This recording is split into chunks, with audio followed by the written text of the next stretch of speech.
Let's start the today session. आज का जो वीडियो है हम मेटल्स और नॉन मेटल्स का लेक्चर 3 है और इसमें हम लोग दिस इज द लेक्चर 3 मतलब थर्ड लेक्चर ऑफ मेटल्स और नॉन मेटल्स। आज जैसे हम लोगों ने कल बात किया हुआ था कि मेटल का रिएक्शन एसिड के साथ, मेटल का रिएक्शन वाटर के साथ, तो आज उसके बाद हम लोग बात करेंगे मेटल के रिएक्शन किसी दूसरे सॉल्ट सोल्यूशन के साथ। लेकिन उससे पहले हम लोग बात करते हैं, जैसे कल रिएक्टिविटी सीरीज का बात किया था हम लोगों ने, तो रिएक्टिविटी सीरीज भी आप लोग याद कर लीजिएगा। वो जो ये रिएक्टिविटी सीरीज है इसको याद करने का अपना एक घरेलू सा ट्रिक भी है। वो ऐसा है कालू, देखिए जैसे KNA ये सब जो सिंबल है इसका, तो इसका एक ट्रिक आता है कालू नाथ का मालिक आलू जरा फेंके। और ये 10 जो है, ये 10 एक्चुअली एनसीईआरटी में नहीं दिया हुआ है, एस्टर्न वाला साइड किया हुआ है। तो अगर एनसीईआरटी का वर्ड हम लोग याद करें तो ये होता है कालूनाथ का मालिक आलू जरा फेंके पकाता है, क्यों है जी अगर आलू। इसको याद कर लीजिएगा, ये ट्रिक है इसका याद करने का। बाकी आप लोग अलग ट्रिक बना सकते हैं, तो कोई ऐसा नहीं है। और तो जैसा हम लोगों ने कल बात किया हुआ था, आप देखिए समझने वाली बात यहाँ पे ये है कि कुछ मेटल्स जो है वो हाईली रिएक्टिव है और कुछ मेटल्स ऐसे हैं जो लेस रिएक्टिव है। तो सोचने वाली बात यहाँ पे ये है कि ऐसा क्यों है कि कुछ मेटल्स हाईली रिएक्टिव है और कुछ मेटल लेस रिएक्टिव है।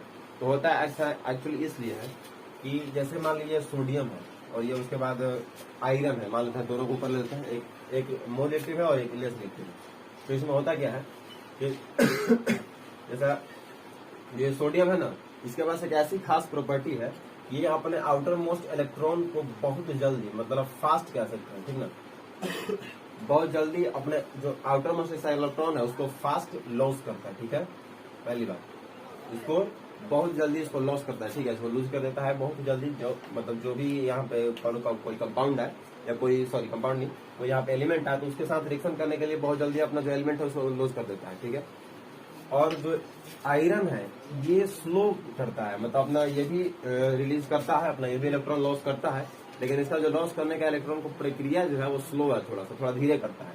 तो बस इसी कारणवश कि सोडियम जो है अपने इलेक्ट्रॉन को फास्ट लॉस करता है, इसलिए वो हाईली रिएक्टिव हो गया और ये लेस रिएक्टिव हो गया। ठीक है, उसके बाद बात करते हैं metals which are more reactive than hydrogen. यहाँ कुछ मेटल्स को कैटेगराइज किया गया है, हाइड्रोजन के साथ कंपेयर किया गया है कि कुछ ऐसे मेटल्स हैं जो हाइड्रोजन से हाईली रिएक्टिव है और उसके बाद कुछ ऐसे मेटल्स हैं हाइड्रोजन से कम रिएक्टिव है। वो भी आपको फिजिक्स से याद हो ही जाएगा। Reaction of metals with salt solution. तो आज बात करते हैं हम reaction of metal with salt solution. तो जैसा कहने का मतलब ये है कि ऐसा कोई सॉल्ट सोल्यूशन होगा, सॉल्ट सोल्यूशन तो मालूम है, जैसे मान लीजिए हम बात करते हैं CuSO4। ठीक है, CuSO4 is a salt solution, याद रखिएगा।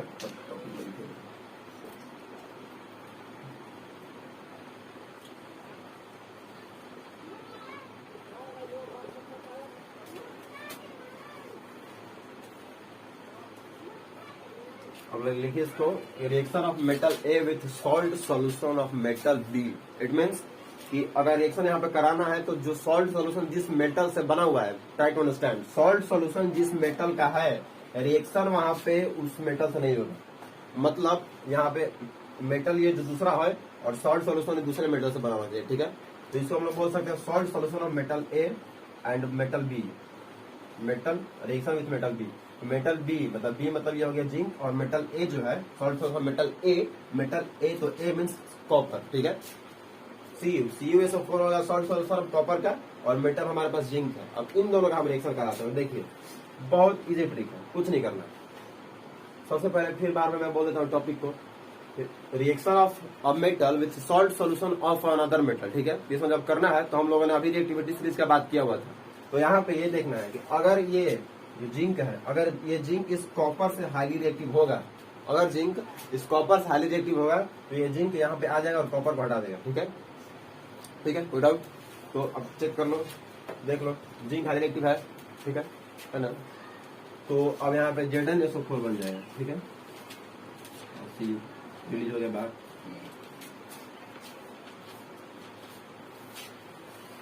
ठीक है, यही बात की तो it is how one strip of copper metal is placed in zinc sulphate solution, then no reaction.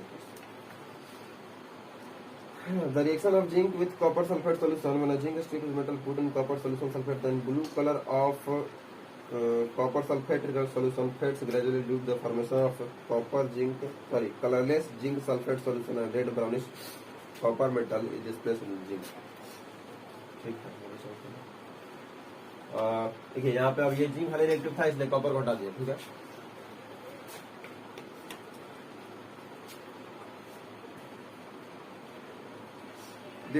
This displacement reaction occurs because zinc is more reactive than copper. वही बात है, जिंक हाईली रिएक्टिव है इसलिए copper को हटा दिया। अब बात करते हैं यहाँ पे थोड़ा सा उल्टा बात करते हैं इसका। देखिए अब जैसे अभी हम लोगों ने बात किया कि जिंक जो है वो हाईली रिएक्टिव है कॉपर से, तो कॉपर को इस रिएक्शन से हटाकर खुद उसके जहाँ पे आ गया उसका रिएक्शन बना दिया, ठीक है। अब इससे थोड़ा सा चेंज बात करते हैं। अब अगर मैंने किसी ने कह दिया आपके कहीं आपका कोई डाउट आया, अगर ZnSO4 लेते हैं, ZnSO4 भी एक साल्ट सॉल्यूशन है, तो ZnSO4 लेते हैं और उसके बाद यहाँ पे हम लोग कॉपर रखते हैं, देन व्हाट विल हैपन। अगर आपके पास ZnSO4 का सॉल्ट सॉल्यूशन है और उससे हमने कॉपर को रिएक्ट कराया तो क्या होगा। तो चूंकि हमको पता है कि जिंक जो है वो कॉपर से ज्यादा रिएक्टिव है, ठीक है, तो यहाँ पे डिस्प्लेसमेंट नहीं होगा, ठीक है। There will no any reaction, ठीक है, यहाँ पे कोई रिएक्शन नहीं होगा। क्यों? क्योंकि पता है कि जिंक इससे ज्यादा रिएक्टिव है। तो जब जिंक ZnSO4 में जिंक है और जिंक कॉपर से ज्यादा रिएक्टिव है तो कॉपर इसको हटा नहीं पाएगा, उसके पास उतना हिम्मत नहीं है कि उसको हटा ले, ठीक है।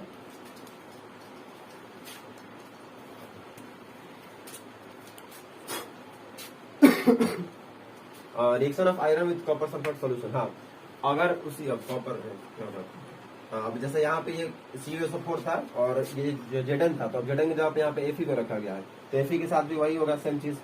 इसमें वो कलर याद कर लीजिएगा, जैसे जो भी अच्छा वो वाटर ऑफ क्रिस्टलाइजेशन जो उसमें तो कलर दिया ही है, उसको याद करना वही इसमें है, क्योंकि वाटर ऑफ क्रिस्टलाइजेशन है, ये जो है ये वाटर ऑफ क्रिस्टलाइजेशन है, इसका कलर ब्लू होता है। इसी तरह से आयरन सल्फेट, जिंक सल्फेट जो भी है वो सब कलर याद ध्यान में होना चाहिए। बाकी मेटल्स कलर तो याद ही होगा।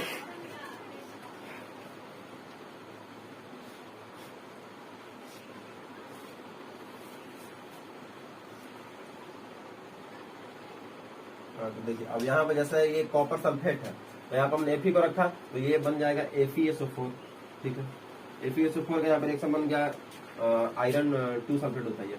लेकिन अगर फिर से हमने इसको उल्टा किया, अगर इसका रिवर्स प्रोसेस किया हम लोगों ने अगर, तो ये FeSO4 के साथ अगर Cu को रखें तो फिर उसी तरह होगा यहाँ पर नो रिएक्शन, ठीक है। एक ही तरह का सिमिलर रिएक्शन है, 2 दिन रिएक्शन दे दिया हुआ है बस अगर हाँ, लेकिन रिएक्शन तो इस बार नहीं पूछेगा ना, पूछ सकता है अगर है तो फिर रिएक्शन यही है, समझ लीजिएगा। बस आपको देखिए रिएक्शन याद करने का सबसे पहला जो रूल है कि आपको उसका स्केलेटन याद होना चाहिए। आपको पता होना चाहिए कि किस चीज को, किस कंपाउंड को, किस से मेटल से या किस एलिमेंट से हम रिएक्ट करा रहे हैं, तो उसका रिजल्ट क्या आना चाहिए, तभी जाके आप उसके कंपाउंड को बना पाएंगे, या उसका जो क्या बोलते हैं कंस्टिट्यूएंट मेटल है या एलिमेंट है क्या है, आपको पता होना चाहिए सबसे पहले। जैसे एसिड को बेस कर कराते हैं तो पता है कि न्यूट्रलाइजेशन होना है, पता है कि सॉल्ट और वाटर बनना है तो बन जाएगा। उसी तरह से यहाँ पे आपको पता होना चाहिए कि किस मेटल को किस कंपाउंड से रिएक्शन कराने पे वो क्या आएगा, तो वो पता चलेगा तब जब आपके रिएक्टिविटी सीरीज याद होगा।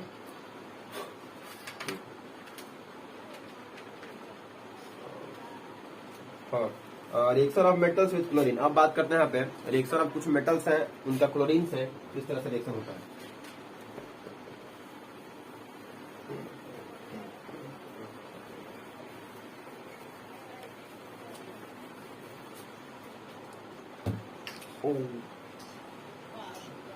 इसमें तो कुछ खास ऐसा दिख नहीं रहा। देखिए क्या है, बोल रहा है कि reaction of metals with chlorine, तो कोई भी मेटल है उसका क्लोरीन से रिएक्शन कैसे होगा, NaCl हो गया या MgCl2 हो गया, MgCl MgCl2 हो गया, जो भी एल्यूमिनियम है तो Al3 हो गया। इन सब का अपना अपना रिएक्शन जो है, बस कैसे होता है और क्यों होता है, बस इतना ही तो है, इसमें कुछ नहीं। ये तो पता ही है, वैसे हम लोग तो बहुत जब से केमिस्ट्री शुरू किया तब से लगता है मेरे को NaCl और MgCl नाम तो सुनते ही आ रहे हैं, हर चैप्टर में नाम सुनते हैं। Next one is reaction of metals with hydrogen. अब हाइड्रोजन का कैसे होगा, वो भी रिएक्शन है, बस छोटा सा रिएक्शन है, वो भी Na और H का। चलिए इसको हम लोग करते हैं, आगे बढ़ते हैं। Chemical properties of non metals का आते हैं।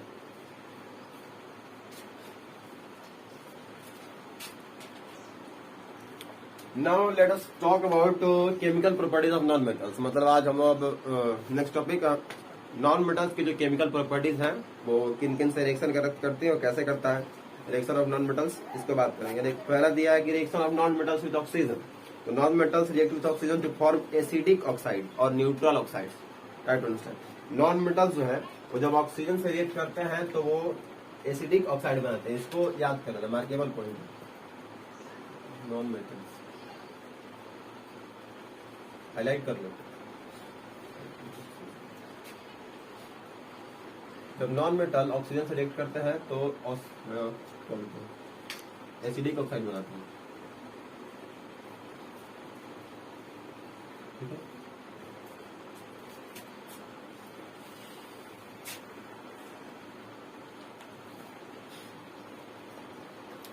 अब देखो, अब यहीं पे एक दूसरा लाइन है कि जब एसिडिक ऑक्साइड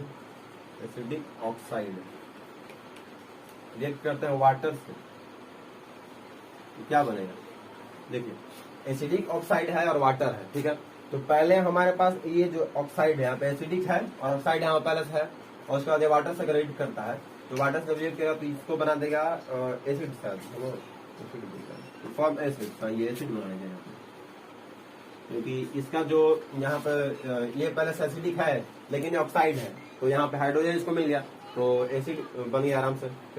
और इसका ऑक्सीजन और इसका ऑक्सीजन दोनों इधर का O2 निकल जाएगा। खैर वो थोड़ा ऊपर की बात है। The acidic oxide of non metals turn blue litmus solution to red. Here is some example. देखिए यहाँ पे छोटी छोटी एग्जांपल्स है। ऐसे कार्बन रिएक्ट करेगा ऑक्सीजन से तो क्या बनेगा, CO2 बनेगा।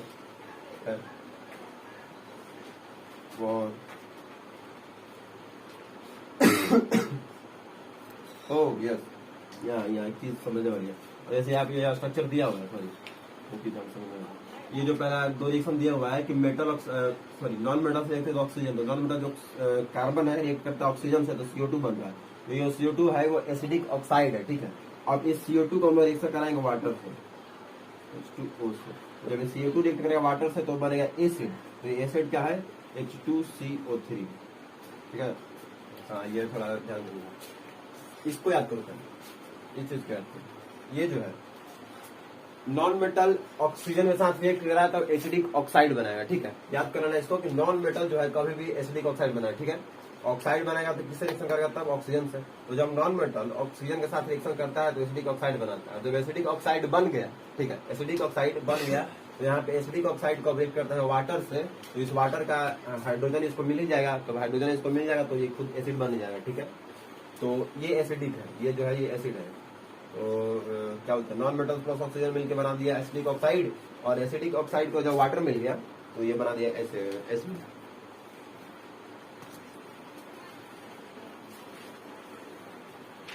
उसके बाद इसी तरह दूसरा एग्जांपल है सल्फर का। इस क्लोरीन की जगह पे सल्फर रख लिया और ये बन जाएगा SO3।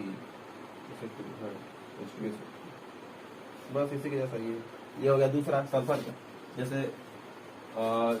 जैसे कार्बन डाइऑक्साइड का था उसे सल्फर डाइऑक्साइड का। अब सल्फर डाइऑक्साइड को फिर वाटर से एक्शन करा दो तो फिर वो बन जाएगा acid.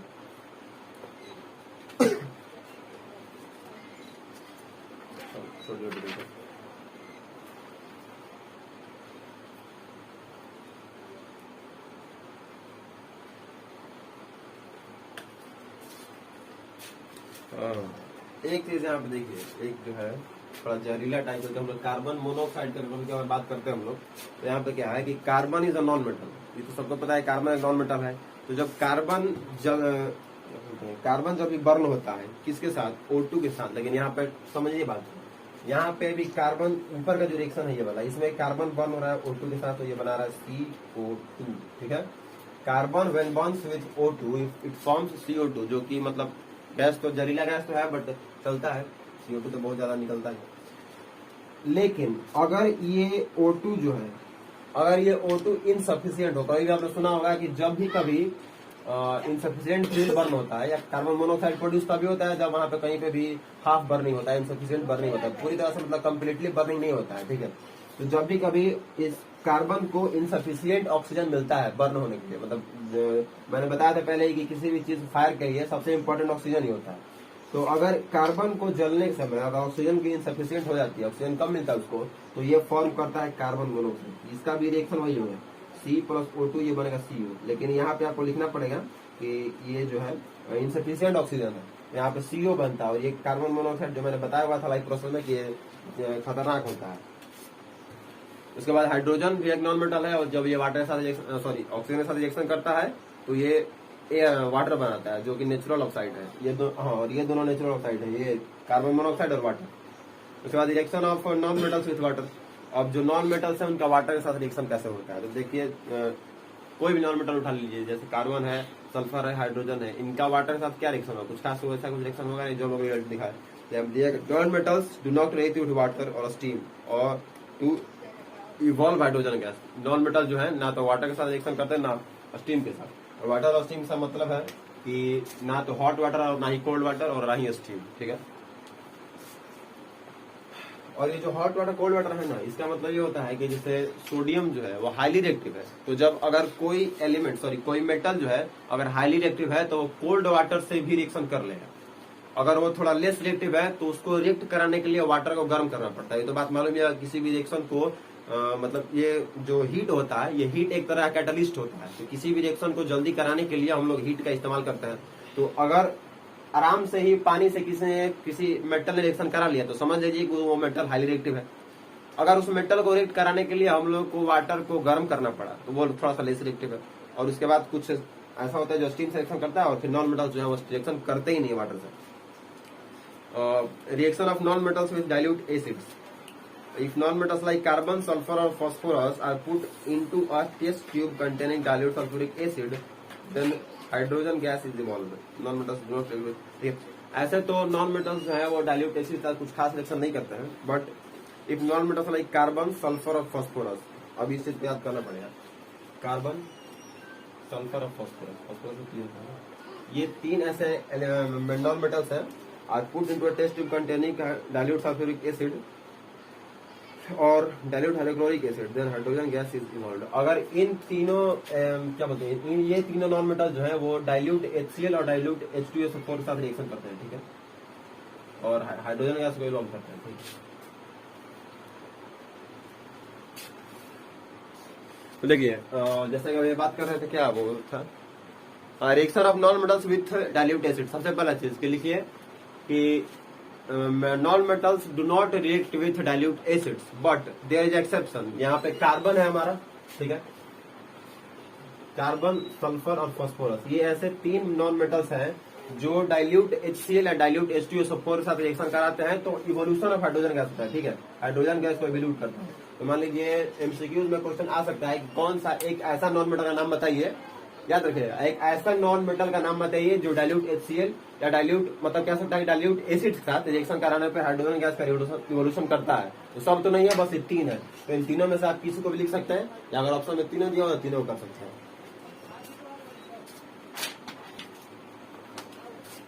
Reaction of non-metals with salt solution. A more reactive non-metal displaces a less reactive non-metal salt from the salt solution. For example, when chlorine pass through a solution.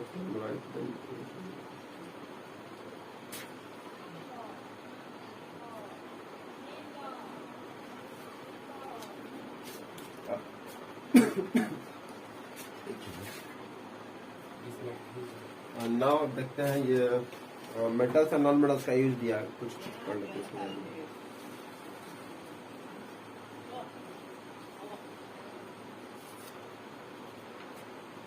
ठीक है, मेटल यूज ऑफ मेटल्स दिया है, तो use of metal में simply कोई भी, ये तो बहुत इजी है, ये तो खैर उसमें समझने वाली बात कुछ है नहीं कि मेटल्स का यूज किस प्रकार है, कितना होता है, कहाँ कहाँ होता है। तो मेटल का यूज तो हम लोग दिनचर्या जो हमारी है, हम लोग आसपास भी जहाँ भी कोई भी चीज हम लोग दिख रहा हो वो बना हुआ कुछ ऐसा मेटल से हम लोग को साफ पहचाने लेंगे।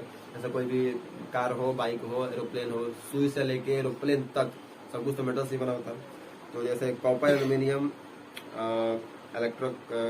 क्या बोलते हैं, इलेक्ट्रिक करंट, हाँ देखिए, जैसे copper and aluminium metals are used to make wires to carry electrons. This is because copper aluminium have very low electric resistance and very good conductors of electricity. Copper और aluminium जो है उनके पास resistance बहुत कम होता है, बात तो समझिएगा, रेजिस्टिविटी उनकी बहुत कम होती है। तो जब रेजिस्टिविटी उनकी कम है मतलब उनको जो उसमें इलेक्ट्रॉन फ्लो होगा, जो उसमें इलेक्ट्रिसिटी फ्लो होगी, उसको रोकने की जो क्षमता है जिसको हम लोग रेजिस्टेंस बोलते हैं, अगर आप फिजिक्स पढ़े हो तो मालूम होगा, रेजिस्टेंस का मतलब होता है कि जो इलेक्ट्रिक करंट को रोक रहा हो, ठीक है। तो इनमें बहुत लो होती है, तो जब इनमें रेजिस्टिविटी लो है इनकी, तो इसलिए इनमें करंट ठीक से फ्लो है, ठीक है।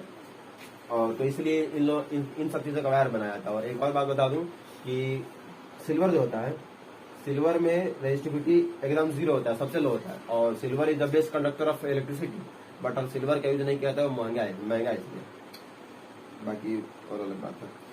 Iron, copper and aluminium metals are used to make household utensils and factory equipments. Iron, copper, aluminium का बर्तन भी बनाया जाता है, उसके साथ साथ बर्तन तो खैर स्टील का भी होता है, जो स्टील एक लोहे है। उसके बाद steel is not a metal, वो याद रखिए। Iron is used as a catalyst in the preparation of ammonium gas by Haber's process. अगर हार्बर्स प्रोसेस इसमें आगे होना चाहिए। Zinc is use to for galvanizing iron to protect from its rusting. देखो वहाँ पे रस्टिंग नहीं होगा।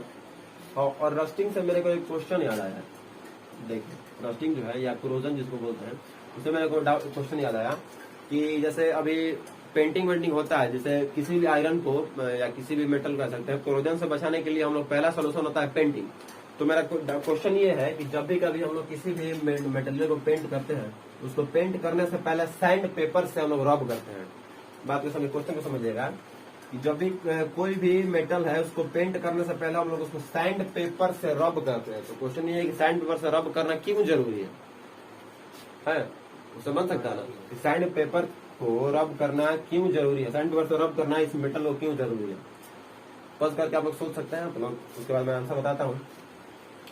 तो एक्चुअली वो जरूरी इसलिए है कि जैसे हम लोगों ने चैप्टर 1 में रिएक्शन पढ़ा था एमजीओ का, याद है ना, उसमें भी ऑक्सीजन उसको रब कर रहा था। तो देखिए रब करना यहाँ पे इसलिए जरूरी है क्योंकि अगर जो मान लीजिए आयरन है, मान लीजिए आयरन मेटल है ये, ठीक है, ये एक मेटल है, इस पे पहले से ऑक्साइड बना हुआ है, ठीक है, ऑक्साइड बना हुआ है इस पे, या कह सकते हैं इस पे रस्ट बना हुआ है।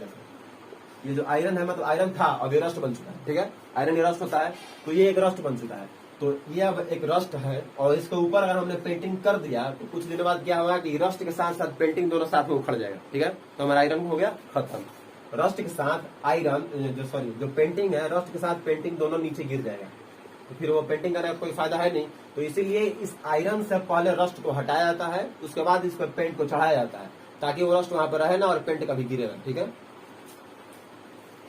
The aluminium foils are used in packing medicines, food materials। देखिए एल्यूमिनियम जो है, एल्यूमिनियम फॉइल का हम लोग फूड मटेरियल जो भी सब तो सिंपल चीजें हैं, सब तो हर जगह देखने को मिलती है।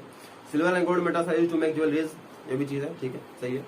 The liquid metal mercury is used in thermometer. Liquid metal जो मरकरी है उसको थर्मोमीटर में यूज किया जाता है, जो बुखार नापने के लिए होता है। Sodium, titanium and zirconium metals are used in atomic energy, nuclear energy. देखिए जो न्यूक्लियर बॉम्ब बनाया जाता है, जो न्यूक्लियर बॉम्ब, जो बम्स होते हैं, बहुत बड़े बड़े बम्स होते हैं, उसके बारे में बात नहीं करना है। उसमें सोडियम, टाइटेनियम और जिक्रोमियम का यूज किया जाता है। और स्पेस साइंस जो होता है प्रोजेक्ट, उसमें भी किया जाता है उसका यूज। उसके बाद बुलेट प्रूफ अलॉय शीट्स जो होते हैं, बुलेट प्रूफ जो मतलब फौज में जो बुलेट प्रूफ किया लाया जाता है, उसमें जिक्रोमियम का यूज किया जाता है, ठीक ना। जिक्रोनियम मेटल है जिसका यूज किया जाता है बुलेट प्रूफ से, कह सकते हैं बुलेट प्रूफ जैकेट बनाने में।